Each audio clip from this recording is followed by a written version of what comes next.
Muhammad sallallahu alaihi wasallam. Allahumma salli wa sallim wa barik ala Muhammad wa ala alihi. Muslimin muslimat yang dirahmati Allah, insya-Allah untuk petang ni kita bawa tajuk 9 kerugian di dalam bulan Ramadan. Untuk kita muhasabah insya-Allah kesempatan Ramadan yang Allah berikan pada tahun ini. Bismillahirrahmanirrahim. Muslimin muslimat, ibu-ibu, ayah-ayah yang dirahmati Allah, hari ini dah masuk 10 hari. Hari ini 10 Ramadan. Malam ni kita akan masuk malam ke-11. 10 hari dah berlalu termasuk hari ini. Jadi kita sama-sama muhasabah insya-Allah. Kita yang dah lama hidup, banyak pengalaman, kesempatan Allah bagi saban tahun bertemu dengan Ramadan, tahun demi tahun. Moga-moga ada kesedaran, ada pengajaran, ada keinsafan. Itu penting untuk kita sama-sama muhasabah. Maka keluarlah tajuk yang boleh kita sama-sama ambil pengajaran pada petang ni, iaitulah 9 kerugian, atau juga kita sebut kesalahan, kebiasaan yang dilakukan atau yang ditinggalkan di bulan Ramadan. Bulan Ramadan yang Allah limpahkan segala nikmat, kemuliaan, keistimewaan yang ada dalam Ramadan, dilipat gandakan pahala amalan, keampunan Allah yang luas, nikmat kasih sayang Allah yang mencurah-curah, rahmat yang melimpah-limpah. Maka alangkah ruginya bila bulan yang mai setahun sekali kita nak jumpa dengan dia, kena lalui 11 bulan pula. Satu bonus yang Allah bagi, tapi kita terlepas banyak perkara, saya terlepas banyak perkara. Maka untuk kita sama-sama muhasabah, apakah 9 kerugian tersebut yang kita dah pernah dengar, kita dah tahu, dah sedar, cuma mungkin untuk sama-sama muhasabah petang ni. Apa 9 kerugian tersebut? 9 kerugian ni boleh juga kita kata kita tak buat, atau kita buat dengan cara yang tak kena. Yang pertama, kita mula dengan pagi lah. Yang pertama, 9 kerugian di bulan Ramadan. Yang pertama, sahur bukan pada waktunya. Kita sok-sok dah. Kita tahu puasa ni nak kena tahan makan minum 13 jam lebih, dekat 14 jam sehari.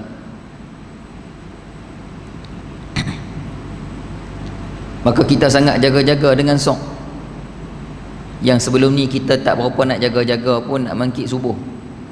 Kita mangkit kalut-kalut nak pergi kerja. Kita mangkit pun boleh jadi untuk subuh. Sok ni dia awal sikit sebelum subuh, sejam ke 40 minit ke sebelum subuh. Jadi kerugian yang pertama bila bercakap tentang sok, semua kita pakat makan sok. Ingat Nabi sebut dalam hadis, Nabi bukan hanya suruh makan sok bila kita puasa. Qala Nabi SAW, tasahharu fa inna fis sahuri barakah. Makanlah sahur, Nabi kata. Bila puasa makan sok. Sok ni pula satu pemisah, pembeda, yang membezakan di antara amalan ibadah puasa kita dengan agama lain, khususnya ahlul kitab. Kata Nabi SAW, al-farqu baina siyamina wa siyami ahlil kitab aklatus sahar. Beza di antara puasa kita dengan puasa ahli kitab adalah makan sahur. Keutamaan sahur semua nampak, semua faham. Ada orang nampak sedar keutamaan sahur itu sebagai satu ibadah, tuntutan besar. Ada orang nampak sahur itu hanya kerana duk fikir takut siang hari lapar, maka dia kena bangkit, kena makan. Maka yang masalah pada makan sok ni adalah apa dia? Makan sahur bukan pada waktunya.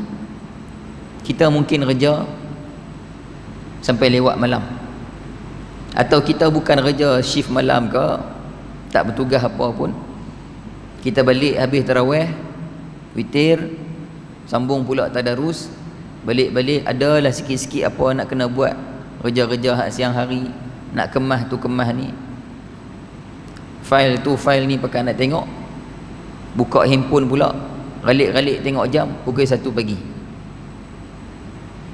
Masa tu kita tertanya-tanya, kita duk fikir, kita dah kenal diri kita, bermain di benak hati, benak fikiran kita. Ni kalau aku tidur ni pakai ruyuk ni kalau aku tidur ni pakai taksok ni. Ada situasi tu berlaku, maka lah apa dia buat, dia pun buat keputusan. Takut saat lagi tak bangkit pasal dah tidur lewat ni, pukul 1 pagi 2 pagi dah ni, makan sok siap-siap. Muslimin muslimat yang dirahmati Allah, ini kerugian pertama. Nabi suruh kita bukan hanya makan sok, hadis yang kita baca tadi, tasahharu fa inna fis sahuri barakah, sesungguhnya pada sok itu ada berkat. Yang ulama hurai hadis ni, ulama kata pada sok yang Nabi kata ada berkat tu pada 2 perkara, iaitu pada makan sok dan pada waktu sok. Waktu sok sebenar, waktu sok yang menepati sunnah bila? Sebelum subuh. Sebab tu tuntutan besar bila kita puasa, 2 perkara yang disekalikan. Ada 2 perkara yang disekalikan. Apa dia? Ta'jilul fitri, mengakhirkan, mengawalkan, menyegerakan berbuka.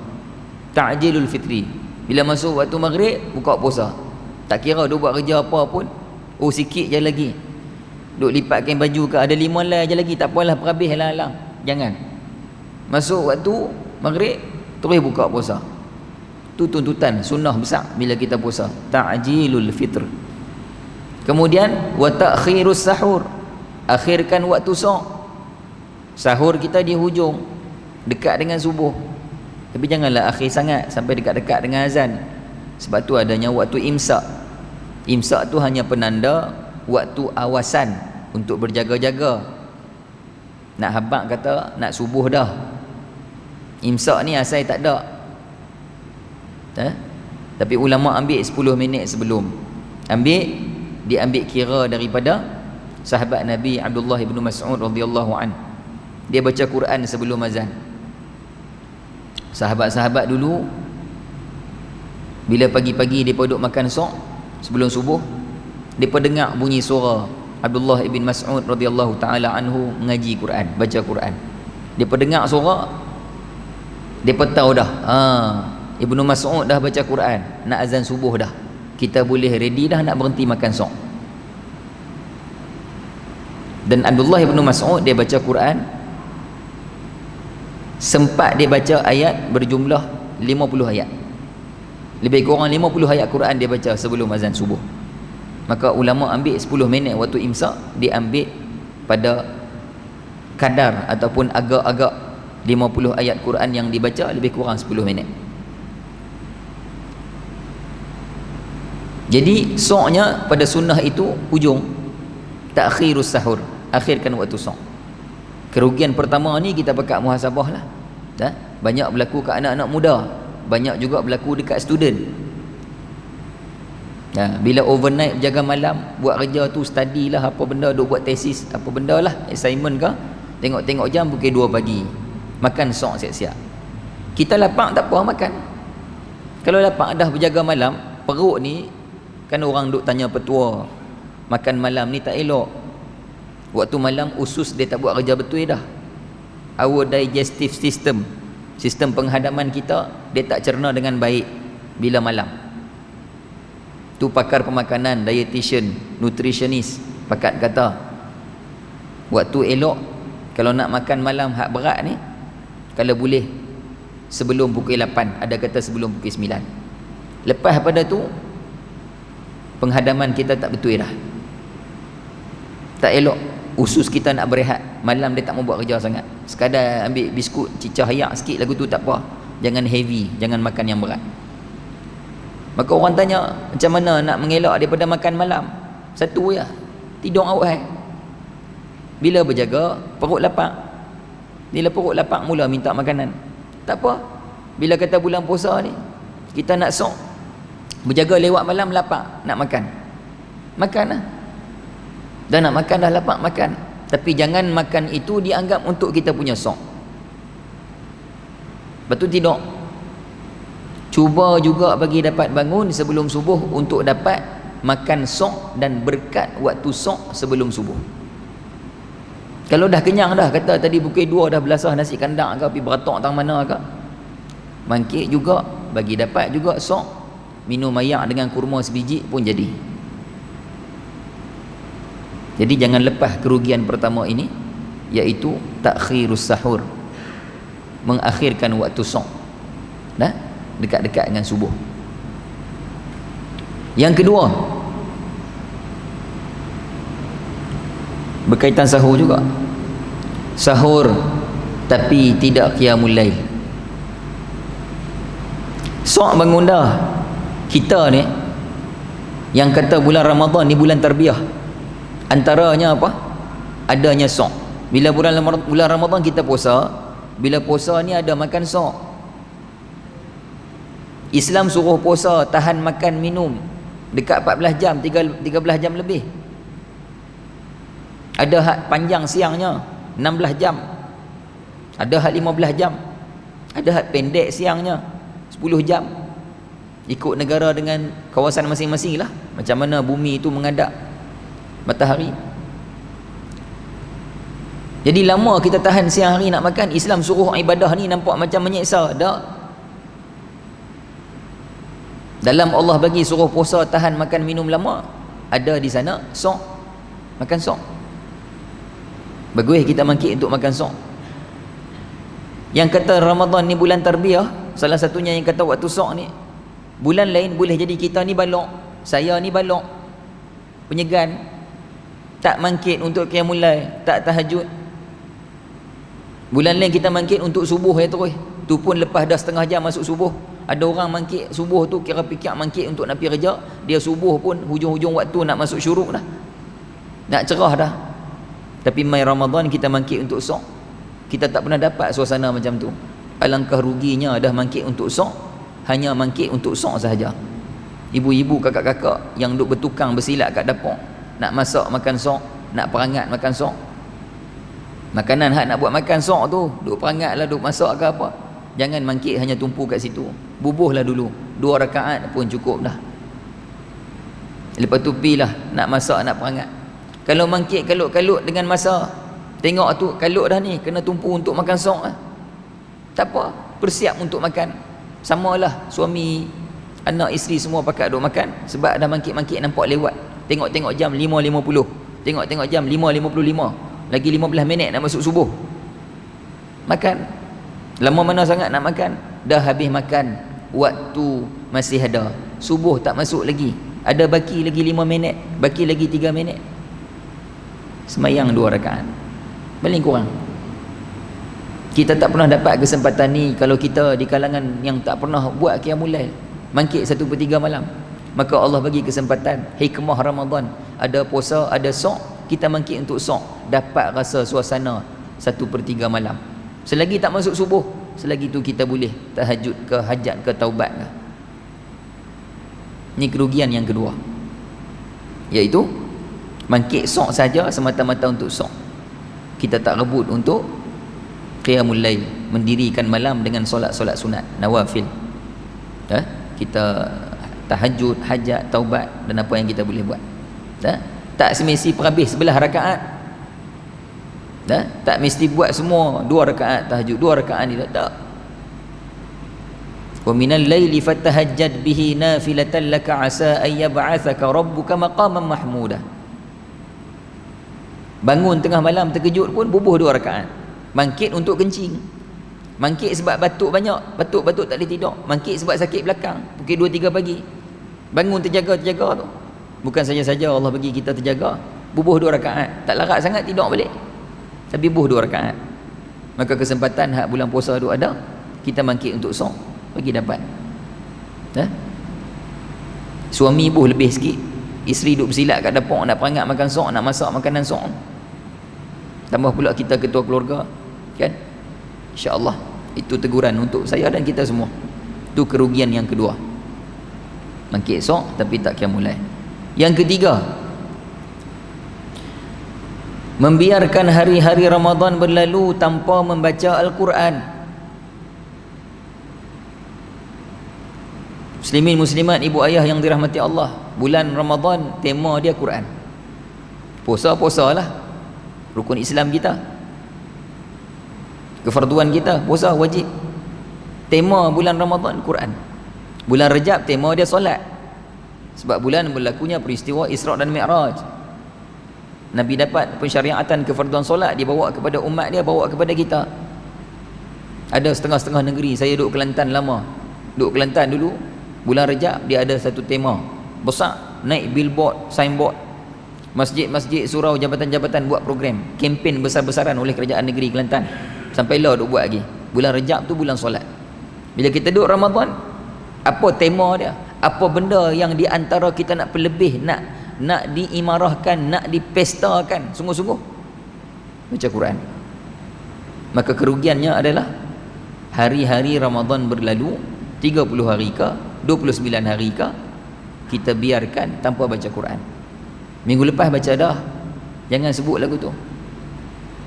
Ni kita bercakap bulan Ramadan ni.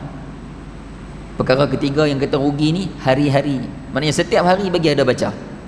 Dalam semayang baca dah, tak aci dalam semayang, tak mau sebut dalam semayang. Dalam semayang kita duduk baca selalu. Kurang-kurang kalau tak dapat khatam Quran bulan Ramadan, bila orang tanya soalan, ada tuntutan ke khatam Quran bulan Ramadan? Tuntutan khatam Quran ni tiap-tiap bulan. Yang kata nak tumpu Quran bulan Ramadan ni apa dia? Dilebihkan, dibanyakkan. Kalau bulan lain kita baca seminggu sekali, ataupun 2-3 hari baca sekali. Hak Ramadan bagi lebih, tiap-tiap hari bagi baca. Tidak ada hari-hari Ramadan berlalu ni tanpa ada rahmat yang mencurah-curah. Pahala dicatat dengan berlipat kali ganda. Keampunan Allah banyak. Mula dengan 1 Ramadan sampai 30 Ramadan, sepanjang Ramadan tu tak ada waktu-waktu yang beza, tak ada. Ialah ada yang disebut khusus seperti hari Jumaat. Macam kemarin dah lah hari Jumaat, bulan puasa. Macam petang kemarin kan, petang kemarin buka puasa. Itu salah satu daripada 9 perkara tu. Kita pergi ke situ.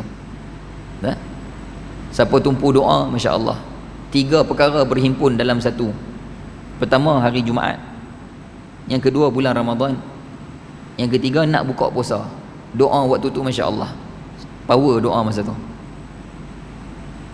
Jadi ni baca Quran. Jangan biar hari-hari Ramadan berlalu, dengan hari itu berlalu kita tak baca Quran. Tak dan Quran kat tangan, baca kat mulut apa yang ada. Apa yang hafal, 3 kul je hafal, baca 3 kul. Hak dalam semayang tak mau kira. Memang kita duk baca dalam semayang. Ni hak luar ni, sambil bawa kereta, sambil bawa motor, sambil duk bersiang, sambil duk buat kerja kat dapur, sambil duk buat apa benda lah. Kita ni hari-hari kita ni dalam Ramadan ada banyak masa free, yang mana masa tu di bulan lain kita duk tumpu 4 jam, 5 jam duk tumpu kat benda tu. Apa dia? Makan pagi, makan tengah hari, makan petang. Kita tak buat dah benda tu. Bulan puasa ni berehat dengan makan siang hari, maka rebut dengan baca Quran. Allah nak buat turun Quran, dua penurunan dalam Ramadan. Kan penurunan Quran tu kan 2 kali. Penurunan kali pertama sekaligus, penurunan kali kedua berperingkat-peringkat. Penurunan kali pertama pada malam Al-Qadar, Lailatul Qadar. A'udzubillahi minasyaitonirrajim. Inna anzalnahu fi Lailatul Qadar. Daripada Lauh Mahfuz Allah buat turun ke langit dunia, parking kat situ, transit kat situ. Sekaligus Quran turun, duduk di situ. Quran yang firman Allah yang nak dijadikan syariat kepada umat Muhammad sallallahu alaihi wasallam. Itu malam Al-Qadar, Lailatul Qadar. Start daripada langit dunia, Baitul Izzah, dah diparking transit kat situ, sampai masa pada malam 17 Ramadan Allah suruh malaikat Jibril buat turun pula. Bermula pada malam 17 Ramadan turunnya Quran kepada Nabi Muhammad SAW, iaitu kepada kita umat Muhammad SAW. Bermula dengan 5 ayat awal surah Al-Alaq. Iqra bismi rabbikal ladzi khalaq, khalaqal insana min 'alaq, iqra wa rabbukal akram, alladzi 'allama bil qalam, 'allamal insana ma lam ya'lam. Lepas tu selama 22 tahun 3 bulan. Ada ulama kata 22 tahun 6 bulan Quran turun, wahyu turun. Cukuplah 30 juzuk, 114 surah, 6236 ayat. Maknanya penurunan kali kedua, penurunan yang berperingkat-peringkat, ayat demi ayat, surah demi surah, juzuk demi juzuk. Penurunan kali pertama sekaligus semua. Dua-dua penurunan, dua-dua dalam Ramadan. Tu kata Ramadan ni tema dia Quran. Ni kerugian yang ketiga. Nah, rebutlah setiap hari bagi baca. Bagi baca. Masa kita banyak. Nah, hak mana siapa yang handphone dia tak ada lagi Quran, apa apps Al-Quran, tolong download. Sebab lah ni kalau tanya siapa-siapa pun, nombor satu hak dia usung mai handphone. Sama lah saya hak bercakap ni pun. Kita mengaku kerja kita dalam handphone. Kadang-kadang nak belek kitab pun buka hak PDF. Kitab di rumah ada, tapi tak dan duk atas kereta, duk usrah, duk bincang, sembang, muzakarah, mutalaah apa semua-semua ni, sekali keluar nak bincang hukum, buka hak dalam handphone. Jadi kerana handphone tu dah barang utama kita duk usung mai. Sekali kita bagi alasan Quran tak ada dalam kereta, Quran tak ada dekat pejabat tempat kerja, Quran tak ada pergi duduk kat kedai. Dalam handphone ada. Kok mana pun tuntutan besar dia, sunnah besar dia, yang afdal dia kena ambil naskah Al-Quran baca. Mushaf Quran tu ambil baca, pegang hak tu. Kalau ada depan mata kita hak tu, ambil hak tu, jangan buka handphone. Sebab pahala dapat dua, pahala baca dapat, pahala pegang Quran dapat. Jadi dalam handphone siapa tak ada, tolong berasa malu, berasa hina. Handphone dia tak ada Quran, apa Android ke Quran, apps Al-Quran lah, terpulang lah, bagi ada. Yang keempat, nak kena cepat ni, kita setengah jam. Nak abang 9 benda, baru 3. Yang keempat, sama juga membiarkan hari-hari Ramadan berlalu tanpa bersedekah. Di antara amalan besar yang dilebihkan oleh Nabi dan para sahabat. Apa yang Nabi dan sahabat buat lebih? Kalau kita tanya soalan tu, apa yang mereka buat lebih? Antaranya sedekah, infak mereka dalam Ramadan. Kalau boleh bagi dapat setiap hari, tu disebut tu membiarkan hari-hari Ramadan berlalu. Hak 30 hari, hak 29 hari tu ada setiap hari kita sedekah. Sedekah tak mesti besar, RM1 sehari okey, asal ada benda tu dinilai besar di sisi Allah. Sedekah pula bukan mesti dengan wang ringgit. Boleh sedekah dengan infak tenaga kita, tulang pak kerak kita. Masjid nak buat tu, nak buat ni, nak buat japik. Nabi sebut dalam hadis, setiap sendi tulang otot kita semua ni sedekah bagi kita dan bagi orang lain. Kerja-kerja amal kebaikan yang kita buat, tolong orang, imarahkan masjid, sedia nak buka puasa, kita duit tak apa nak ada, infak kot tu. Seringan-ringan sedekah adalah dengan senyum. Tabassumuka fi wajhi akhika sadaqatun. Senyumnya kamu pada wajah saudara kamu adalah satu sedekah, pun sedekah juga. Senyum pula biar kena tempat. Senyum ni tujuan nak ceriakan orang, gembirakan orang, bahagiakan orang, menenangkan orang yang berduka. Jangan orang ada masalah, orang tergelincang jatuh, tertungging punggung kat belakang, kita pergi renyeh kat dia. Tu bukan senyum sedekah. Tu cari penyakit, cari pasal, cari balah.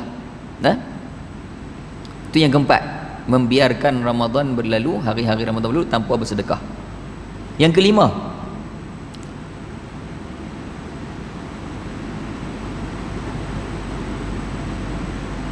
hak tak sah. Hak kita kata salah satu yang masuk, kita dah hurai sikit tadi. Berbuka tapi tak baca doa. Hak ni antara benda kita nampak je lah. Bukan kita nak nilai orang daripada pandangan luar, tapi boleh nampak gaya. Duk sibuk-sibuk dengan makanan, susun pinggan, duk mengadap makanan nak buka puasa dah. Asal makanan tak duk dalam pinggan, duk dalam plastik ke, dia tuang buh. Tengok cawan kosong, dia tuang ayak. Tengok renyeh, tengok makanan, lagi 10 minit nak azan ni, dia tengok tunggu nak buka puasa. Dia nampak pinggan tu duk kat tu, dia tarik tadi, dia susun dah, siap dah, nasinya, lauknya, kuihnya, buahnya. Sekali dia pusing pula, tak seronok pinggan tu duk kat ni, nak pinggan tu kat ni. Habis masa dengan duk susun juadah. Ada hadut menyembang. Tapi biasanya di surau masjid bila buat majlis buka puasa, ada tahlil, tak apa,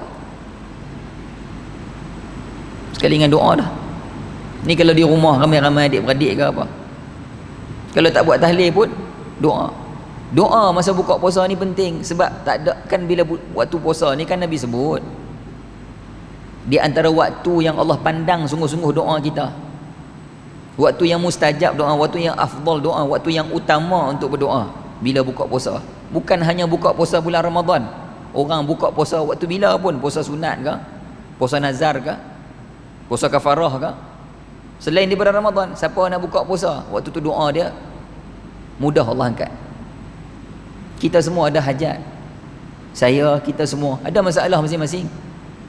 Masalah keluarga, mak ayah sakit, anak perangai dia, isteri tak hormat, suami garang, macam-macam lah masalah kita. Jiran-jiran tak menyembang dengan kita, tempat kerja, masalah duit, kita semua ada masalah, dan kita sangat berhajat masalah tu selesai, dan kita nak minta ke Allah. Alangkah sedih dan ruginya waktu penting untuk minta, waktu utama untuk minta kita tak rebut. Nah, itu kerugian yang kelima. Apa dia? Buka puasa tapi tak rebut baca doa. Jangan masa nak azan baru nak baca doa. Tu doa nak buka puasa dah. Ni doa-doa apa yang kita nak panjat ni? 5 minit sebelum, 10 minit sebelum. Kalau sambil duk buat kerja, memang perlu buat kerja, berdoa bukan mesti angkat tangan. Angkat tangan tu adab terbaik berdoa. Sebaiknya, sepatutnya angkat tangan sebab kita nak minta, tunjuklah cara nak minta. Tapi kerana kalut duk buat kerja, dalam hati, di mulut saja, ya Allah begini-begini, ya Allah, ya Allah, ya Allah sekian-sekian, ya Allah sekian-sekian. Mulut atau hati pun dah jadi doa. Nah, itu yang kelima. Yang keenam, kerugian yang keenam di bulan Ramadan,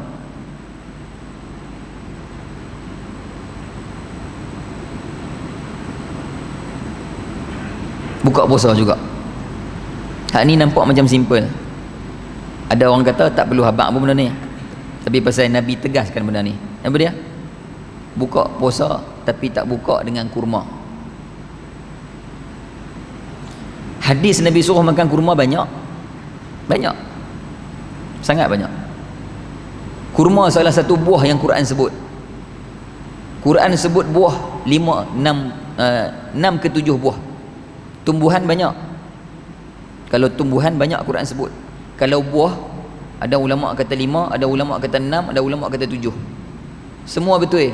Yang kata 5 dia tak masukkan lagi 2. Yang kata 6 tak masukkan lagi 1. Yang kata 7 dia masukkan semua 7. Apa 7 tu? Zaitun, tin, kurma, delima, anggur, pisang, labu. Ulama yang sebut 6 dia tak masukkan labu. Labu dia masuk kategori sayur. Sebab dalam Quran ada sebut timun, ada sebut bawang, ada sebut halia, kategori sayur. Maka dia letak labu dalam kategori itu. Sebab dalam kuah, dalam makanan Nabi, bila Nabi makan labu, Nabi buat kuah macam kuah sayur.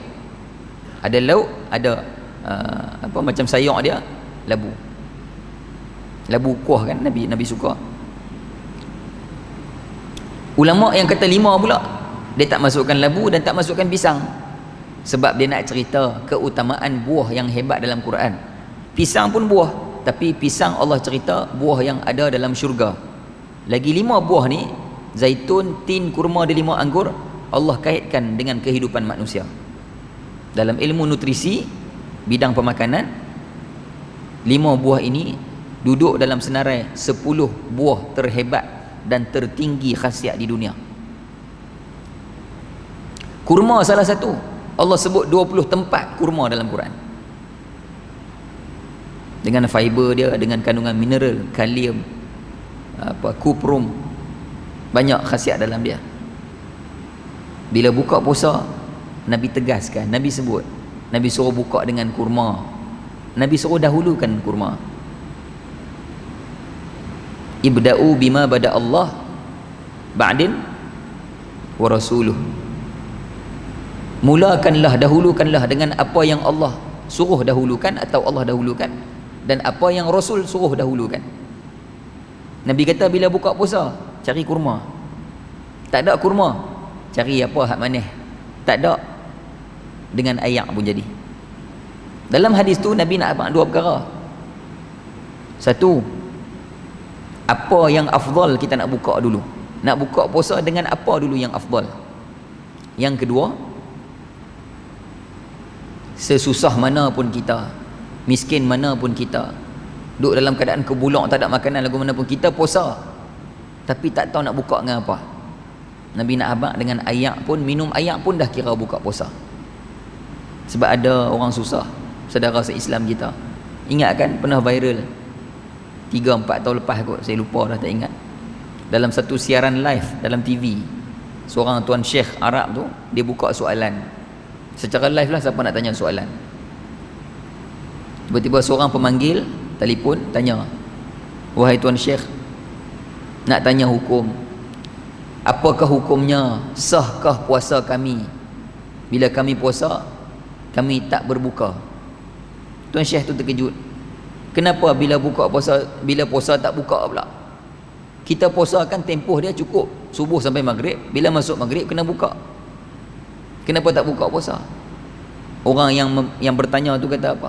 Kami bukan tak buka puasa, kami puasa dan nak buka, tapi kami tak berbuka kerana tak ada makanan nak berbuka. Boleh cari dalam YouTube ke dalam Facebook ke, video tu masih ada. Syekh tu tunduk diam lama tak boleh jawab. Pasal apa? Dia tengah bersedih, menangis, terkejut adanya orang susah sampai macam tu. Puasa, nak buka puasa tak ada apa. Maka hadis tak sah yang Nabi sebut. Ulama ambil, ulama sebut, ulama kata tak ada makanan lagu mana pun kita puasa, tak ada makanan nak buka puasa. Habis nak buka dengan apa? Dengan ayak pun jadi. Yang satu yang Nabi habaq tadi apa dia? Keutamaan nak buka dengan apa? Dahulukan kurma. Ada buah lain hak sedap ke? Ada kuih-kuih hak sedap terang mana pun kita tak sabar dah. Duk beli tadi, duk aim siap-siap dah nak buka puasa, aku suap hak ni dulu. Tepung pelita hak duk meleleh, hak putih-putih dia tu. Nampak roti john keluar meleleh, sos mayonis dia macam-macam lah. Kita tengok, aku suap hak ni dulu sekali. Sambil mengadap tu duk kecong elok, telan elok berapa kali lah. Lagu mana pun sedap, tak sabar nak suap makanan-makanan, menu-menu hak sedap-sedap hak depan mata kita. Jangan tinggal sunnah besar yang Nabi suruh ni, buka dengan kurma. Tanda orang yang serius, yang ambil berat dengan sunnah ni, masa ready hidang nak buka puasa, kurma dia cari dulu. Kurma mana kurma? Lok banyak-banyak tu ada, tapi kurma dia tanya tak ada. Sebab sekejap lagi nak azan, hak tu nak suap dulu, maka tu kena tanya dulu hak tu. Tu sedih. Minta maaf nak saya sebut, saya ulang ayat alim ulama. Apa dia? Di bulan Ramadan, siapa dalam rumah dia tak ada kurma, tolonglah berasa sedih, berasa tak patut.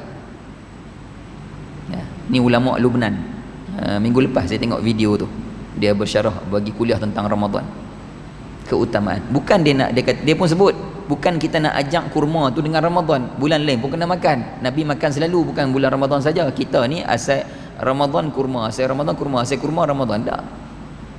Tapi bila tuntutan Nabi kata nak buka puasa, makan kurma. Bukan hanya puasa Ramadan, puasa lain pun, hari Isnin Khamis kita puasa sunat, 13, 14, 15 hari putih kita puasa setiap bulan. Nak buka puasa, kurma. Tu keutamaan kurma. Tu yang ke-6. Yang ke-6 kan? Yang ke-7, kena bagi cepat, 5.30. Yang ke-7,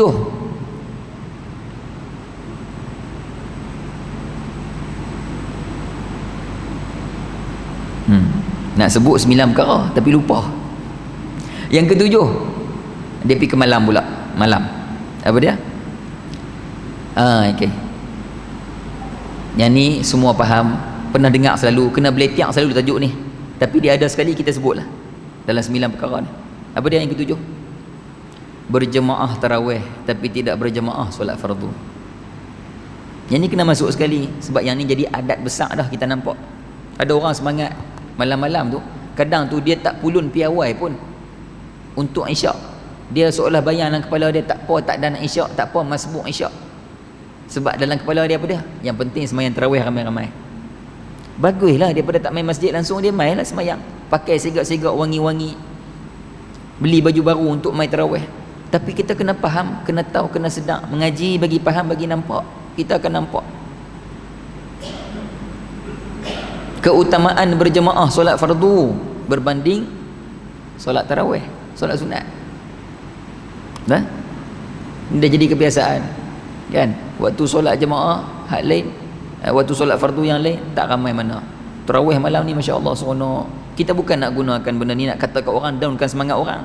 Dia kata mayang jemaah solat fardu tak mai pun, mai tarawih seolah macam nak halau dia. Jangan. Bukan nak halau, nak pergi kata pelekeh benda tu tak, tapi ni nak kongsi, nak suruh nampak kalau ada peluang, ada kesempatan boleh mai berjemaah, mai solat fardu. Tak boleh surau masjid, berjemaah di pejabat, surau tempat kerja ke apa. Nah, itu yang ke berapa Ustaz? 7. Yang ke-7. Nah, kerugian yang ke-7 ialah berjemaah tarawih tapi tidak berjemaah solat fardu. Yang ke-8, lagi 2 nak habis dah. Tidak mengharapkan Lailatul Qadar. Kerugian yang ke-8.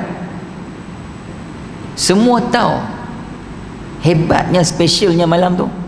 Lailatul Qadri khairum min alfi syahr.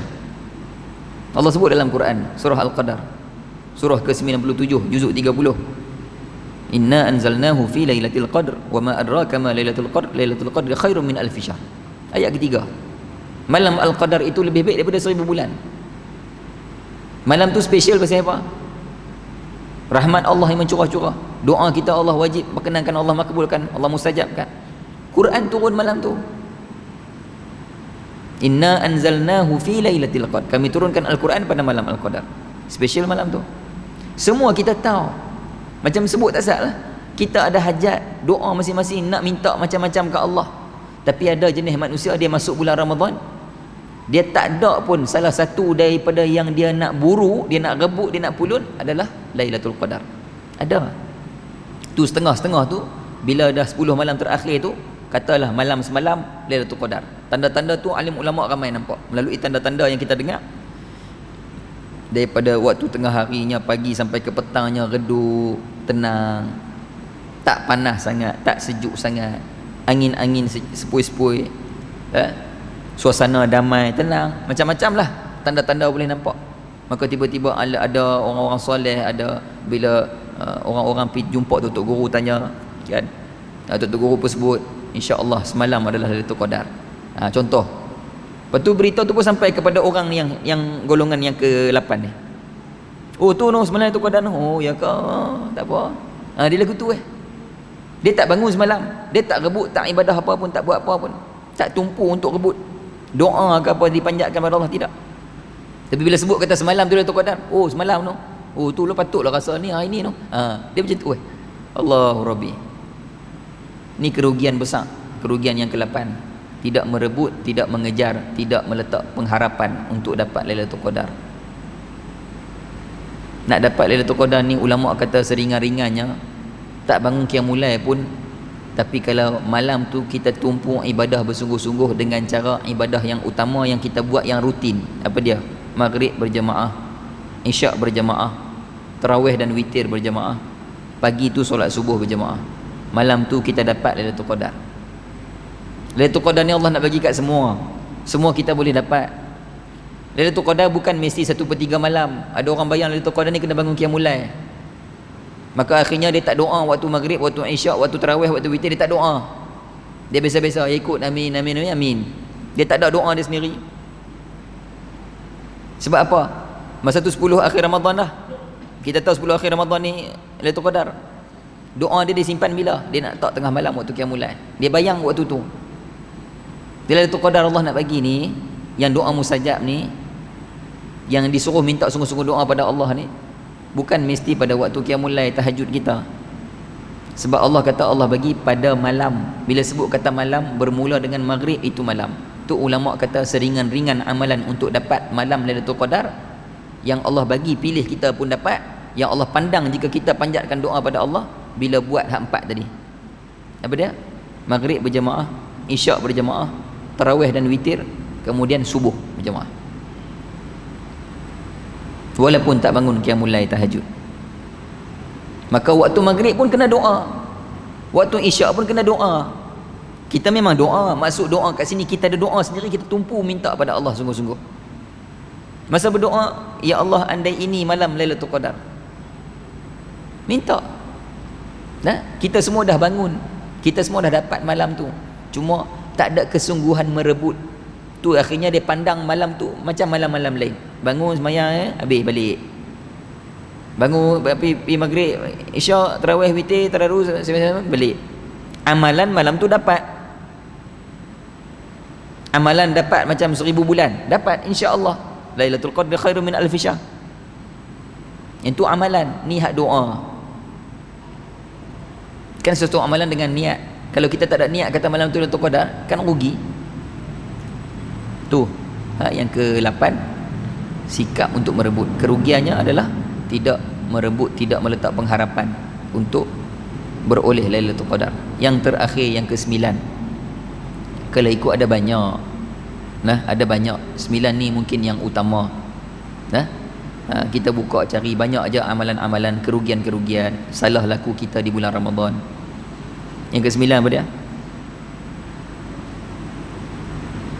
Jaga perkara yang batalkan puasa, tapi tak jaga perkara yang hapuskan pahala puasa. Tu yang ke-9. Kita puasa makan minum, tapi pahala-pahala lain semasa puasa nak kena jaga. Mata tengok apa, telinga dengar apa, lidah duk bercakap pasal apa, tangan duk buat kerja apa, kaki duk pergi tempat lagu mana. Asal kita subuh-subuh tu markah puasa kita 100%. Mai buka puasa tinggal 15% saja. Akhirat esok-esok kita dibangkitkan, dibicarakan di mahkamah Allah, ditimbang amal kita, amal baik, amal buruk, nak pergi ke syurga ke neraka. Kita tengok amalan kita, kita yakin kita dah banyak buat amalan, dibentangkan puasa depan kita. Amal ibadah yang kita buat, puasa. Mai dekat kolam markah, kosong. Mana aku punya markah? Puasa kita sah, pahala dia mana? Ada kau lagu tu buat-buat sia-sia? Ada. Nabi sebutkan dalam hadis, kita dengar dah selalu hadis tu. Pasal puasa semua biasa dengar hadis ni. Nabi kata, kam min sa'imin laisa lahu min siyamihi illa al-ju' wal 'atash. Kam min sa'imin, betapa ramai orang puasa, Nabi kata, laisa lahu min siyamih, dia tak dapat apa pun daripada puasa dia. Puasa daripada subuh sampai maghrib 13 jam, 14 jam. Tahan makan minum ni, berlapak perut duk kerong bunyi ni. Tengok tu telan elok, tengok ni telan elok. Tak larat, terduduk buat kerja, letih berpeluh siang hari ni pasal duk puasa. Nabi kata ramai orang puasa, tapi dia tak dapat apa-apa pun daripada puasa dia, illal ju' wal 'atash, melainkan lapar dan dahaga. Maknanya atas dunia pun sia-sia ni, akhirat esok-esok kita tengok tang mana sia-sia tu. Puasa kita buat sah-sah dah, tapi pahala yang nak timbang berat, nak bagi berat timbangan amal kebaikan kita ni tak ada. Ibadah yang buat dapat pahala tu lain pula. Allah kan bila nak bagi pahala, kadang kita niat nak buat kebaikan pun belum buat lagi dah dapat pahala. Sebab tu dia berbeza buat ibadah dengan pahala yang kita buat. Pantang Allah ni kepada hamba dia, dia bagi sesuatu untuk membentuk, bagi sesuatu untuk tarbiyah, untuk perbetul kita, tapi kita tak ambil untuk perbetul. Allah cukup pantang benda tu. Sebab tu Allah kata celaka dekat orang yang semayang tapi tak dapat apa-apa daripada semayang. Surah Al-Ma'un, ra'aital ladzi yukadzibu bid-din fadzalika alladzi yad'u al-yatim wa la yahuddu 'ala ta'amil miskin fawailun lil musallin. Celakalah orang yang semayang. Dah semayang dah kena kata celaka. Siapa yang dah semayang tapi kena kata celaka? Alladzina hum an solatihim sahun. Mereka yang hasil dari semayang dia tak dapat apa-apa melainkan perkara lalai semata-mata. Sebab Allah bagi semayang tujuan tu dah sebut dah, innas solata tanha 'anil fahsya' wal munkar. Sesungguhnya semayang tu untuk ubah kamu, perbetul kamu, jaga kamu, cegah kamu daripada buat benda keji, benda mungkar. Tapi kita masih terjebak, masih duk tegar dengan maksiat, dengan dosa-dosa besar, konsisten dengan dosa, berulang dosa yang sama. Patut semayang, kita dapat benda tu, tapi kita tak dapat. Sebab masa niat nak masuk semayang, tak niat pun semayang tu untuk ubah, tak niat nak sembah Allah, tak niat nak muhasabah, nak insaf dengan semayang tu. Akhirnya kita hanya lalai sia-sia daripada semayang kita. Begitu juga dengan puasa. Tu yang ke-9 diletakkan juga di antara kerugian bila kita ni hanya tumpu nak jaga perkara batalkan puasa. Bab perkara yang batalkan pahala puasa tak jaga. sikap akhlak kita masih sama macam bulan lain.